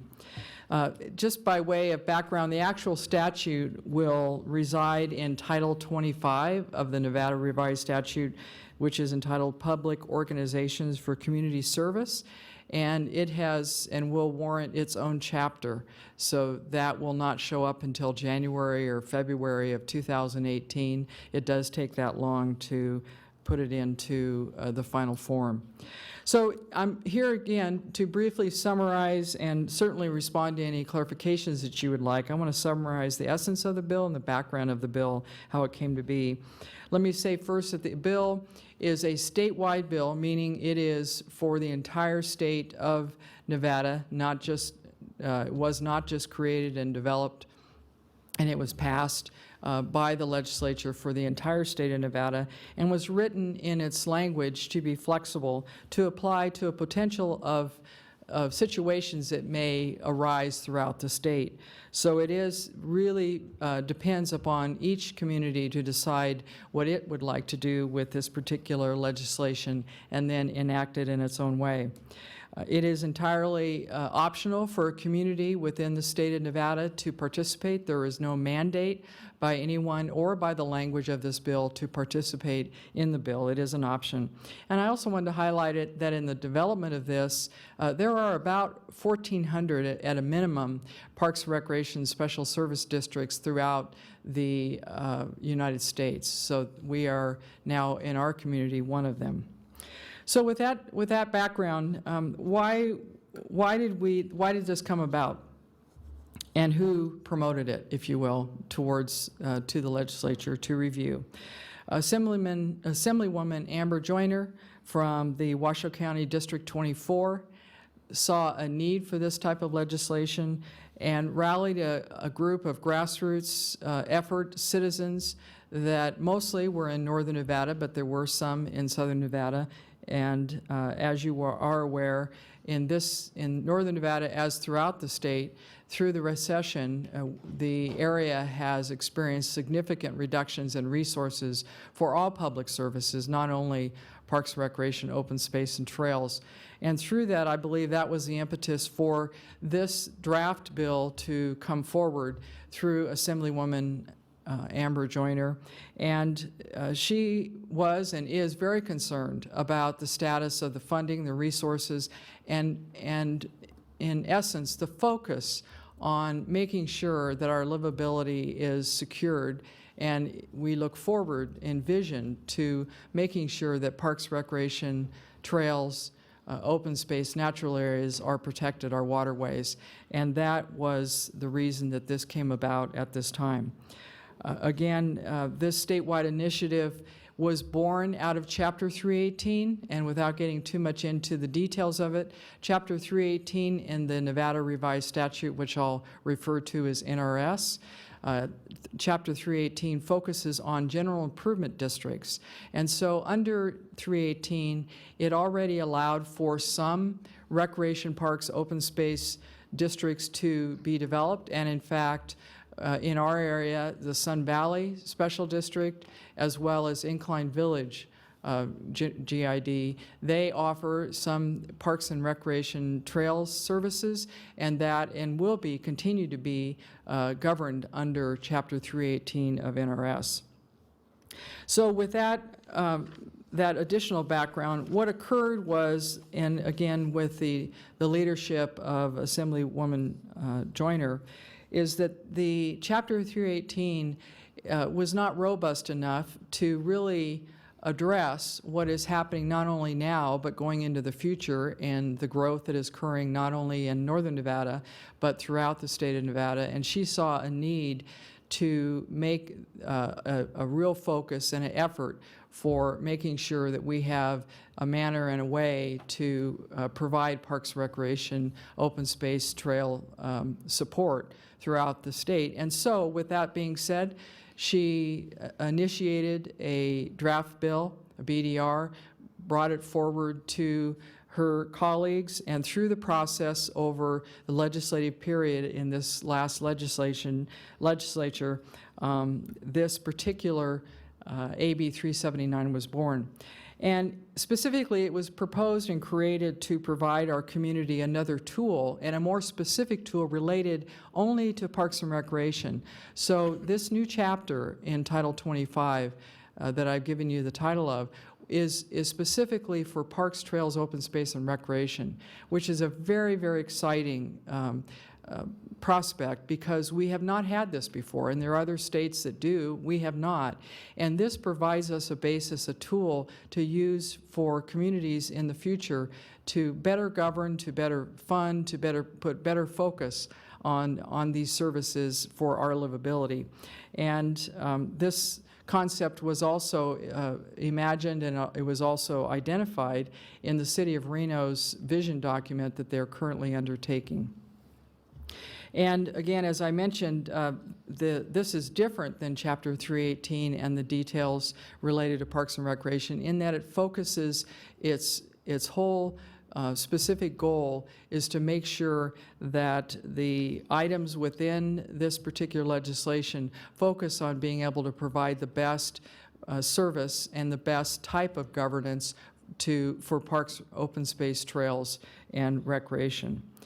The formation of a particular district is spelled out in the legislation, so I'm not going to go into how that might occur, but that is spelled out. The funding mechanisms are spelled out, which are similar to the ones that occur in Chapter 318. The governance structure is also spelled out in there and what options there are.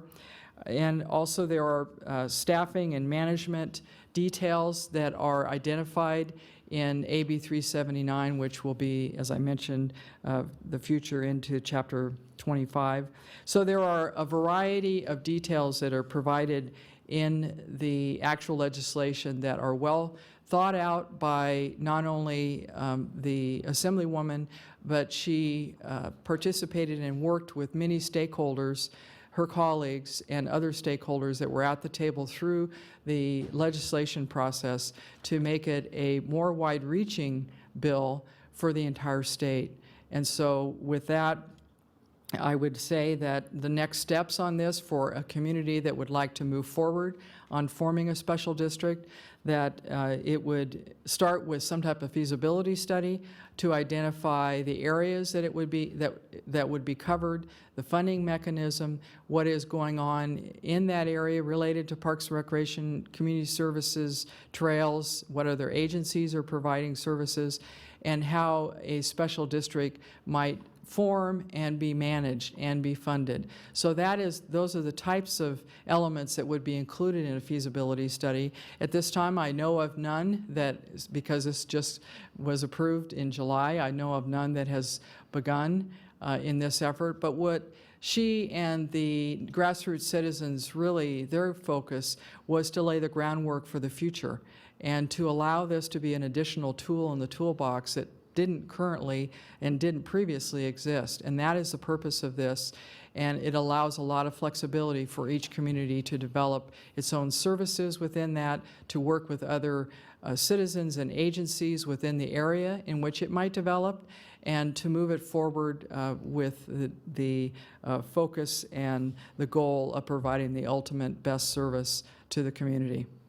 So with that, I'd like to say thank you for your attention, and I'm here to clarify anything that you may have, or if you have any additional questions that I'm not able to answer or need to research, I'm more than happy to do that, leave my contact information and get back to you. Again, thank you for your attention, and thank you for your interest in this. It's very exciting. First, I want to say thank you to Julie. She did a tremendous job leading this effort, organizing a wide group of people from many different parts of the parks, recreation, open space fields. And she spent a lot of time, a lot of effort on this. Karen Mullen did as well, and so did Nate and many others in this room. So it wasn't an effort just by one person, but the group really spent a lot of time down the legislature, talking to them, convincing them that this is the best way to go for the future of parks, recreation, open space in the state of Nevada, and I think it is. But Julie, great job. You were super, a great leader throughout. Thank you, Doug, and we each do our own part. Thank you for that acknowledgement. Any other comments? I'd just echo that. Julie Conway and Karen Mullen both spent an incredible amount of time making this thing happen.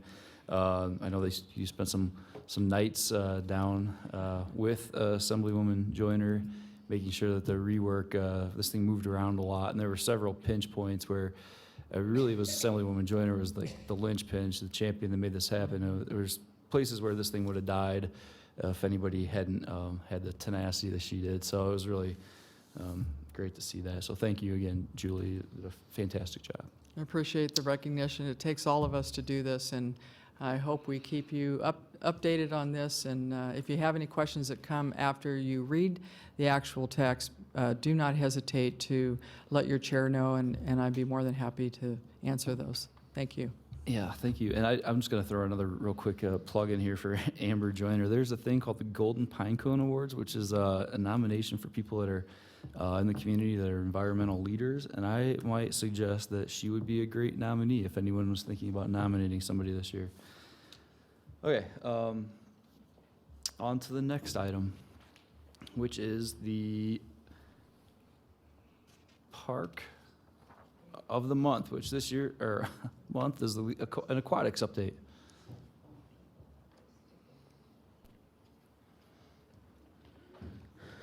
Thank you very much for having me. Patrick O'Mara, Recreation Coordinator here at Washoe County. Our season actually ended yesterday at 5, so some of this information is very hot off the presses. We had a great year in aquatics. We had a lot of action, and a lot of good things came throughout this last year, starting with some things as far as 2 or 3 years ago. We'll talk about the Bowers Mansion rehabilitation of the mechanical and filtration systems, and then I'll give a little brief summary of what actually happened at our 3 facilities this summer. So we did have a rehabilitation of our filtration and pump systems that, as I mentioned, has been kind of in the works for the last few years. We worked with Aquatic Design Group and got the blueprints and the engineering and all that kind of stuff taken care of. And then we worked, we went out to bid, and California Commercial Pools came in and did the actual demolition of what was currently there, and put some nice new equipment in there for us, and it was awesome to watch. So these are some of the pictures that we were dealing with when I came on board a year and a half ago. The top left picture is what our wading pool, the baby pool, filtration system used to look like. And I've been in the aquatics arena for about 20 years, and it took me about 45 minutes to figure that thing out. It's a little bit confusing, even for somebody like myself who's been around for a while, and a little bit difficult to manage. On the right-hand side, you'll see our original boilers. This pool was built in the 60s, and that was the technology of the day, and we were making it work all the way until now. You know, this is a 50-year-old technology that we were working with. All of that has been torn out, and this is what our new system looks like. As you can see on the left-hand side, we have the filtration and pump system for the wading pool, basically reconfigured, much cleaner, much easier and efficient to operate. And then on the right-hand side, you'll see those tanks there in the kind of bottom right-hand corner. We have 2 tanks that are about 10 feet long and probably 4 feet in diameter on that cross section. Those 2 tanks took the place of all 3 of those huge 12-foot in diameter, 10-foot high filtration tanks that we used to have. And then, as you can see, we have a boiler that we've added to the project, where we've been able to maintain our temperature in the water a whole lot better than we used to. And then in this process, we actually gained a lot of space where the boilers used to be, and so we added some new chemical storage rooms on the back side of the building, where it's much easier to get our deliveries from our supplier. Much safer process than what it used to be. And then we've put in a retaining wall there on the back of the mechanical room, and worked all that out so that drainage is not an issue or any of that kind of stuff that may come about when you're rehabbing a facility like that. This project led to a great success out of the pool for the summer. We were able to increase our operating days over last year by 13. And that was basically weekends from Memorial Day until school got out here in Washoe County, and then all the weekends until yesterday, once school went back in after the summer. Our total attendance from last year rose 8,400 people. And that is primarily just showing up for the day and paying your admission fee. I think the large part of that increase is very much due to the hot summer that we have, as well as the fact that we now have this supplemental boiler. In the past, we used to add the hot water from the well because we have a geothermal well out there, and now we can actually maintain a more comfortable heat with this boiler. And I think that really helped us, really have a great season this year. We had 14 additional private rentals, so that's when they're renting our facility from us for a rental, usually in a 2-hour block. And that was very good to see. Our lesson program also grew, and I think, again, because we're talking about little kids in the morning, the sustained water temperature really helped us on that. And then we also ran a kids triathlon for kids. We had kids as old as 12 in the program from 4 to 12 years old. This is our first year, so we did not have anything to build on. And we were able to run 4 different age groups. 35 kids altogether participated, and everything was taking place inside the park itself. So kids didn't have to go out onto the streets or anything like that. Everything took place in the park, where we were able to really keep everything on a closed course, very safe for the kids. Everybody seemed to have a lot of fun, and we look forward to holding that event again in the future. Moving on, we'll talk about North Valley Splash Park out in the Stead area between Lemon Valley and Stead. We operated almost 90 days this year. Last year, we included a few evenings once school got back in session because it was still pretty warm and we had the call for that. We operated exactly the same number of days this year as last year. And we brought in 2,500 more people this year than last, and so we're pretty happy about that. This park, this splash park, is kind of coming into its own. It's really sort of been established here in the area now that we've operated it now. This was our 4th season, and Facebook presence and questions coming in from Google and all over the place. Are you? In fact, I actually got somebody asking me this morning if we would be open today. So it's out there, and the community knows, and so it's great to see. We saw an increase in our passes this year at North Valleys, which was great to see because people were willing to commit to a certain number and say, "I'll be here 10 times this year." And so that's always really great to see. You can tell that there is some ownership involved there now. And then we had 33 field trips. So that's groups that are hosting, summer camps before the school district let out for the summer. We had a few schools that were in the neighborhood that brought their kids over and that kind of stuff. And so that's kind of what's incorporated in that number. So we're talking about 3 or 4 field trips from like a different entity's summer, camp, Boys and Girls Club, City of Reno, Calling Club, Somerset. Those kinds of groups were the ones that came in, including the smaller ones from somebody's church or those kinds of things. And so we were very happy that we were able to offer those.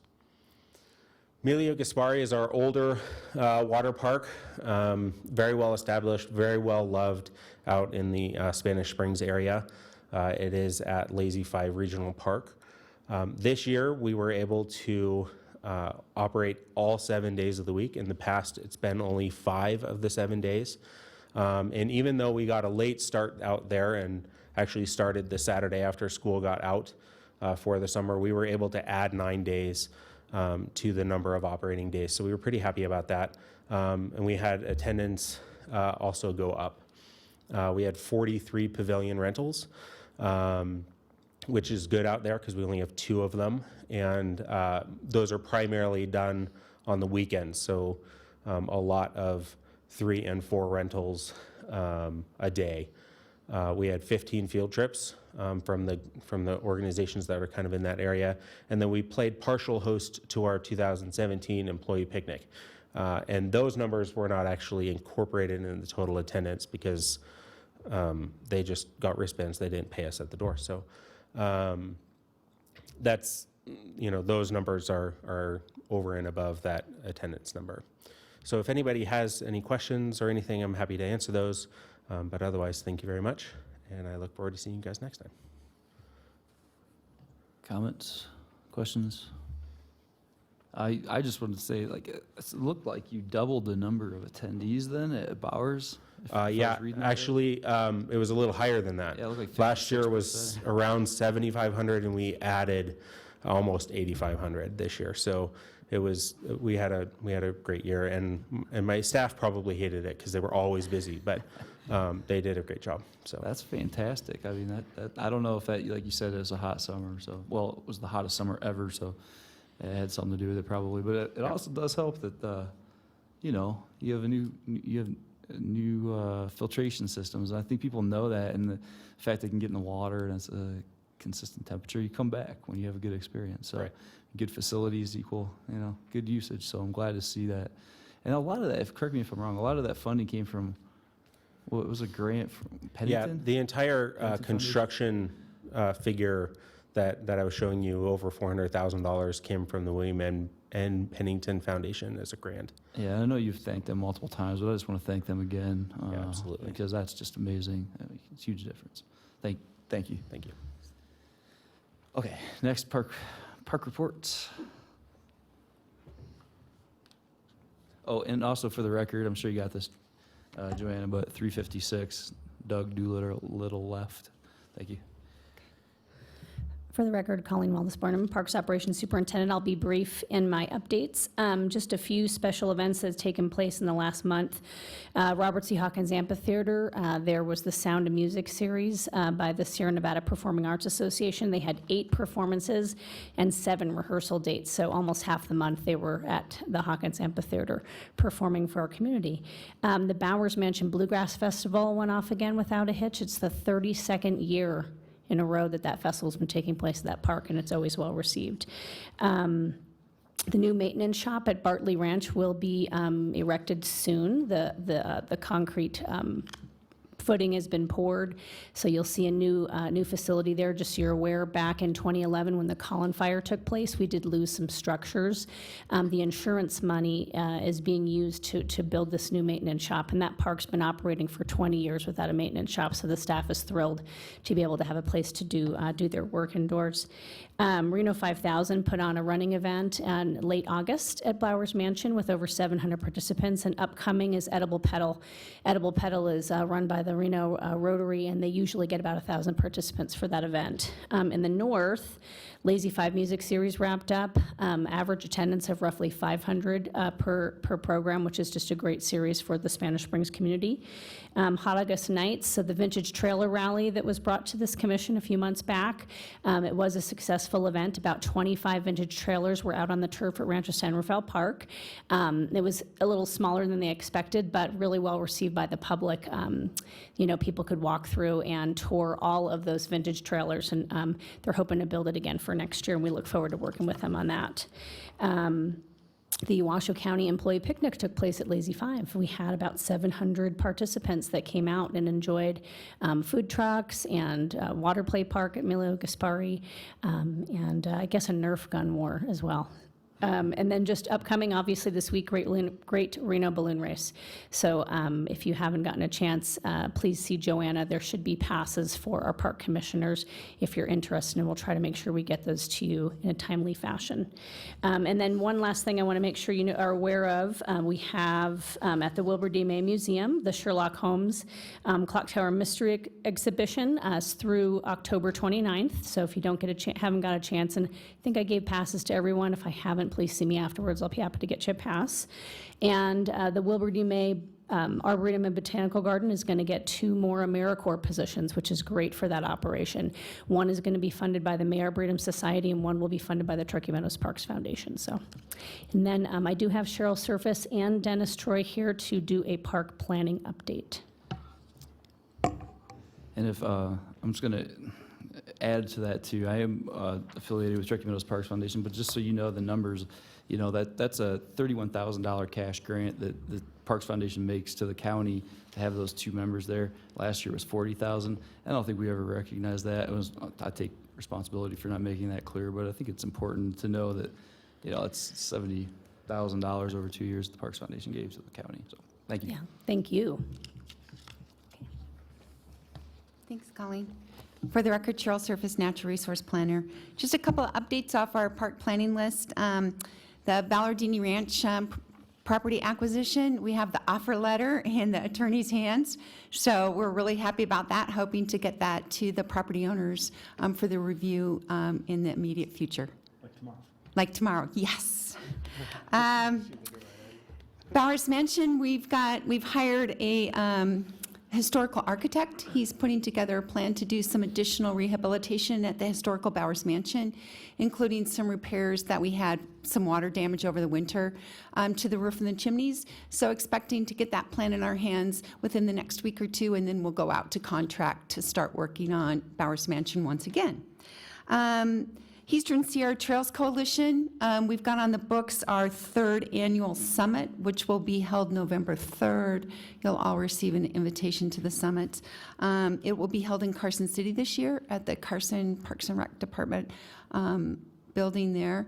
But this summit historically has offered us the community from basically Douglas County all the way up to Susanville, the opportunity to work collaboratively on trails projects on the Eastern Sierra front. So this will be our 3rd summit, and we've had some great work coming from that. So looking forward to that. Colleen and I are working on doing some rehabilitation at our Rancho wetlands. This is about the 4th time that they've been flooded and received some pretty significant damage to the structures themselves and the trail infrastructure around them. So we'll be hiring a contractor to put together a plan to reinvent sort of the wetlands so that they don't keep blowing out in the future. And then once we get that plan in place, we'll hire a contractor to do the restoration of the wetlands once again. Little Valley Bear, we're still working on the Little Valley restoration. We've received a generous donation from the Harley-Davidson Financial Division of $1,500. And along with that donation, they will be purchasing seedlings and plants and then putting together a volunteer planting effort in late October or early November. So we're really happy to receive that donation from them. It's been really difficult with all the various disasters that we had over the course of the winter, the flooding and the fires, to just get funding to do restoration activities. Also, just to let you know, finally the Hunter Creek Trail Bridge should be out to quote this week. Anticipating about a 60 to 90 day construction on that. So once again, you'll be able to safely get across Hunter Creek to the Hunter Creek Trail. So hopefully we'll get that done as quickly as we can. And then the North Valleys Trails project. North Valleys Phase 5, we had a significant project out there. And in conjunction with that and the master planning for North Valleys, we've got a pretty nice trail system that we're going to be constructing adjacent to the new ball fields. We put in a little small parking area, and then we'll be using the other parking area as well. That will go out to quote additionally this coming week with about a 90-day construction season on that trail system. And that's it for me. I'll turn it over to Dennis. Thanks, Cheryl. For the record, Dennis Troy, Park Planner. It's a very busy season for park construction. Actually, 7 of our parks right now are under construction. To some extent. It sounds like I'm picking on Bowers, but there's also a project going on down there right now for the rehabilitation of that park. That is under construction right now, as is Callahan Park and Whites Creek Park. Those are both receiving new surfacing. That is under construction as well. Moving up to the north, Eagle Canyon and Gator Swamp, I think we mentioned that to you last month or the month before. Those should be wrapping up and opening next week, which is pretty exciting. The tiles are on site, and that installation crew will be up there early next week to install the tiles. Cheryl had mentioned the North Valley's Phase 5 expansion. If you've had a chance to drive by that, it's about 75% complete right now. This morning, they were actually seeding the fields up there. They're seeding the Babe Ruth field, and to clear up some misconceptions out there in the public, the Babe Ruth field was actually constructed as almost a utility field, so you can also play Little League as well as women's softball up there. So you'll be able to play a wide range of different ball sports on that. The lower flex field, which is about a 300 by 300 foot flat turf area that was designed to accommodate everything from soccer to lacrosse to youth football as well. There were some questions about that from the public that arose as well. And then also we were able to find a pretty substantial cost savings with the general contractor associated with the grading of the site. And we're going to be able to put in quite a bit of the Little League field as well, which is really exciting because when we had gone through the bid process, it wasn't even a reality that we were going to be able to touch that area and we'd have this bare dirt patch out there, but we were able to find some money, get the irrigation in, as well as some of the fencing, and then also the turf. So that's very exciting. And then also, as Cheryl said, we'll be putting in the trail system directly adjacent to that as well. The contractor was able to put in the parking pad for that. And let's see, wrapping things up with the parks, Thomas Creek Playground, that is under construction as well. That's a new 2 to 5 year old structure as well as a 5 to 12 year old structure. And that should be done in probably November. And then, so add all those up, it's a little bit over $4 million worth of projects. So it's like I said, this is probably the busiest summer that we've had on record for new construction for parks. And switching gears, quick update on the countywide master plan. That is moving forward. Again, this master plan is going to help identify deficiencies for our park systems throughout the county, but it's also going to be taking a very close look at where the growth is taking place. One thing that we're doing right now is collecting essentially all the park's inventory, putting together all the data related to our inventory analysis, and then we're also starting to move forward on doing a conditions report. So what condition are our existing parks in? Ultimately, one of the main goals and components of this parks master plan is to help develop a 5-year CIP moving forward and recognizing where we need to focus our efforts and monies. Related to the money component, we'll also be looking at possibly consolidating the 20 different sub-districts of residential construction tax monies that we have. Right now, those districts range from about $3,000 on up to about $1.4 million. So in some districts, we can do things. Other districts, we really can't. So that is continuing to move forward. And we're looking for an adoption right after the first of the year for that. So if you have any questions, I'd be happy to answer them. Questions, comments, yeah? A couple questions. I have a general comment and then a couple of general comments. First, the consolidation thing, that I really appreciate you guys working on that. That's been a issue ever since I've been a Parks Commission 4+ years ago. With Jennifer Budge too, we always had those issues of you know, that $1,000 here, $1,000 there, if you can always put it together, it makes so much more difference. And then a general comment for staff, when I started, the project sheet was probably one sheet. It might have been a sheet and a half. And it's pretty much been the same budget since 4 years ago. So that tells me that, you know, the director, Mr. Solero, has been doing really good with his budget, but also tells me that there's been some really good project management internally with the staff. I love seeing, as an engineer, I love seeing a lot of projects. That means you guys are being very efficient, really watching your budgets, watching your timelines, and kind of grabbing everything you can to fund these things. So a great job, and I appreciate your guys' hard work. Yeah, I'd echo that too. I mean, a lot of that is not, you know, just general fund, it's capital improvement money, but they could have gone, well, and a lot of this capital improvement money is actually earmarked for parks, right? A lot of this actually is residential construction tax, or is this, like, that's going through this year. So that has to go to parks, but you guys are spending it, which is good, because it's been sitting around for a while too, so that is fantastic. And I know you guys have also, you know, Director Solero, Director Crump, and Superintendent Colleen Wallace-Barnum, they have all done a really good job too of bringing more money in, because you know, you're in competition with other departments, and you know, you guys are sticking up for parks, and that's important to have some folks that are supporting parks. Well said, and I think it's important to note that a project like North Valley's Phase 5, that project never would have happened if it wasn't looking at creative funding for that. It's coming from 4 different funding sources, one of them being, and I have to give kudos to them whenever I can, from the city of Reno, we were able to reach a $1 million funding agreement with them to actually make that project happen. So. Great, any other comments?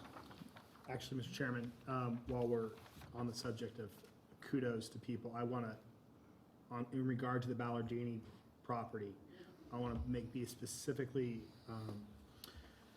the acquisition. I don't want to jump the gun, but the actions of Cheryl Surface and Rosemary have been nothing short of phenomenal in regard to pushing that deal through to this point, and the personal relationships that Community Services Department has, especially Sarah Shaw Surface with the owner of that property, it would not get done without that. And so I'm very complimentary of those, and I know it's in particular with Rosemary in regard to the financial aspects of it. I know that she's retiring next year. If there's a way to hold on to her for, you know, another 10 years, it'd be great. So with that, I'll shut up. All right, thank you. Anything else? If not, then we will move on from Parks reports to Director report.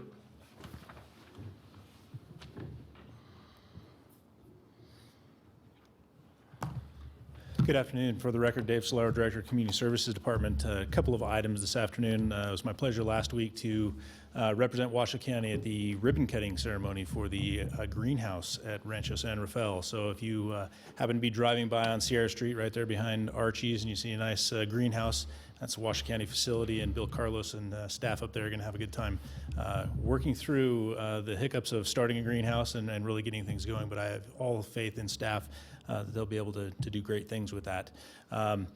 Another item on the September 12th agenda for the Board of County Commissioners, there's not going to be an item for a development agreement and a land lease with Greater Reno Ice Skating Association, GRISCA. This is an item that I elected not to bring before this board just because of the kind of the strange nature of how we got here. But as you'll recall, these South Valley's master plan for that park, for the regional park, included an area for an indoor recreation facility. That whole process, talked about specifics to indoor recreation. A group has come forward to Washoe County through our unsolicited proposals policy, and that's why it didn't come to this board and went straight to the Board of County Commissioners, to utilize the findings in that master plan to propose a development agreement. Now, this process could take up to 5 years for them to get funding for an indoor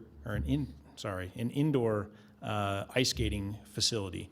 And so what we are bringing forward to the Board of County Commissioners is a development agreement to allow them to move forward with their funding requests. This is all volunteer. This is not Washoe County funded project. This is a project brought forward by the community at a Washoe County park that has been kind of designated as an acceptable use of a portion of that property.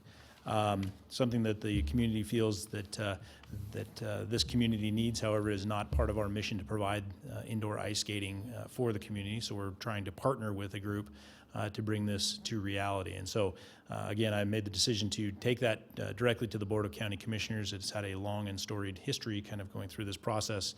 But struggling right now with kind of how the unsolicited proposals and the Chapter 95 work or don't work in this process together. So we'll have to do some cleanup there.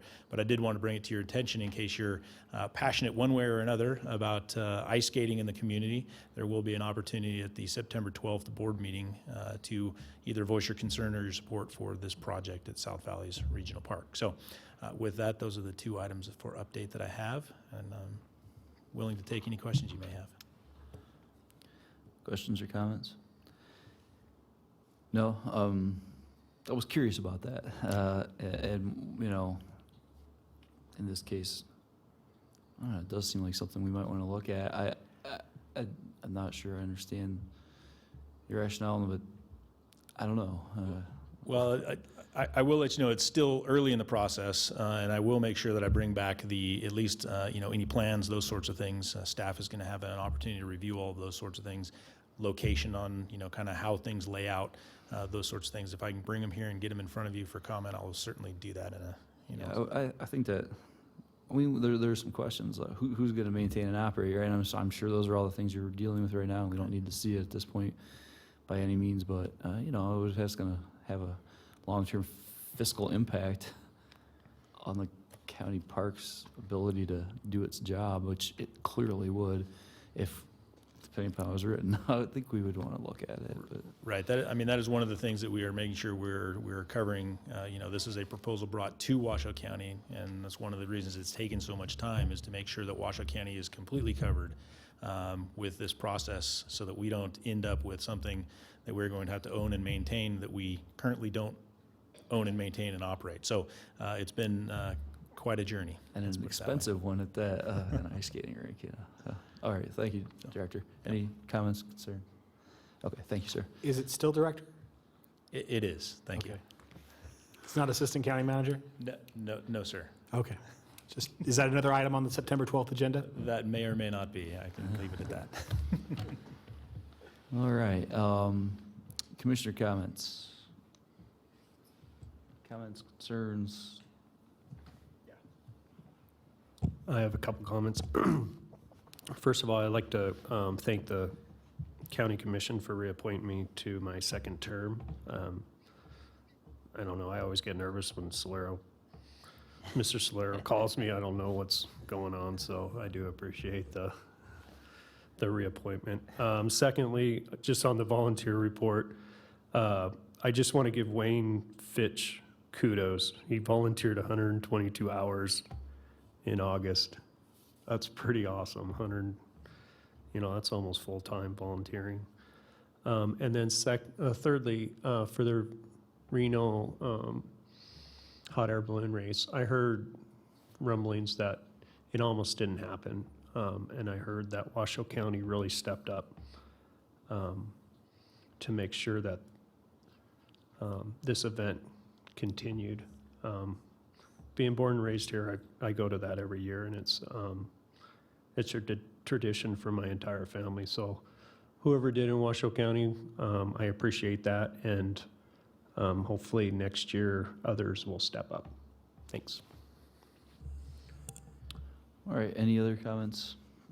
If not, I'm not sure that Ann Buckley, I don't remember, maybe if she was properly recognized. She did serve 8 years on the commission, and I think it would be nice to do something for her, whether it be a plaque or her name placard or just bring her in here with a certificate, if that would be possible. Thank you. That's all I have. So next we have it looks like a public comment. Kathy, would you like to come on up and make your public comment?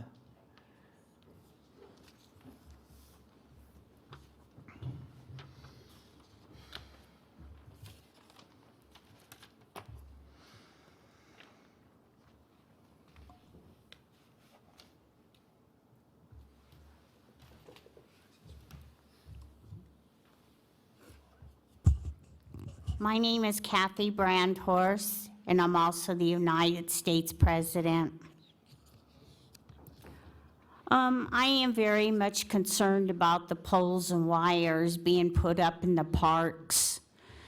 I've been seeing sparks come from the wires. One day we just decided to take a stroll while we walk through the parks, and then the lightning bolts were coming through the wires. Oh my God. And there's lots of trees, there's lots of grass, but there's also people. People like to enjoy the parks. And I just wanted to tell you too, that the problem is not going away with these poles and wires that are being put up. I have been complaining about where I live every day, and it seems like, these people have a right to shoot down the person that is trying to help us by removing the poles and by removing the wires. They're still there because the person died after being shot down because he just tried to help the neighborhood. I don't know, why these people get away with murder. That's not what it's supposed to be. They do have a job. They do have the right to remove the wires. They do have the right to remove the poles. But they just don't have the chance to do it. And it's just creating a lot more problems while they're still putting up the poles, still putting up the wires. And it's not benefiting anybody except stealing our water. The water has been stolen from my home, and that's all the water I get from my faucet, because they have to have more water taken from my water. And I do pay the water, I do pay my gas, I do pay my electric, but they are using it. They have no right to steal it from me, but they are doing it. And that's what's going to happen to the parks.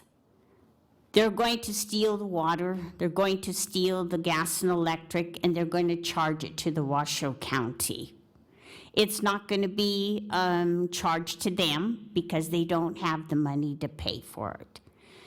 And what's going to happen to the parks? There's not going to be any trees, there's not going to be any bushes, because how can you take care of them? Thank you, Kathy. Thank you. On your comment, we are adjourned. Thank you.